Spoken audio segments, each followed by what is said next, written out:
অনেকদিন পর আবার নানির বাড়িতে বেড়াতে গেলাম।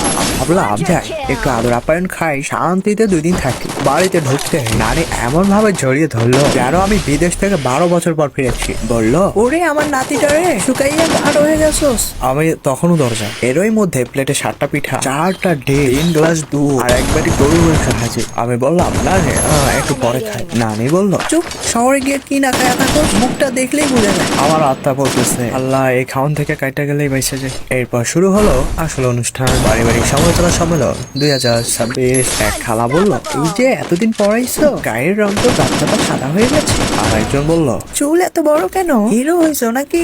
এক মামা চশমা নামাইয়া বলল, কাজকর্ম করো নাকি শুধু ফোনে টিপো? আমি তো চুপচাপ বসে আছি, মনে হচ্ছে আমি এখানে বেড়াতে না চাকরির ইন্টারভিউ দিতে এসেছি ভাই। আর এক নানার বই, মানে হ্যাঁ আমার নানি, এই নানি বলতেছে, এইটার বিয়া দিয়ে দে, না হইলে বুড়া ফিরে যাইবো। আমি বললাম, নানি আগে কেরিয়ার। নানি সাথে সাথে বললো, কেরিয়ার পরে হইব, আগে বউ। এই একমাত্র জায়গা যেখানে চাকরি নাই, টাকা নাই, কিন্তু বিয়ের জন্য সবাই রেডি।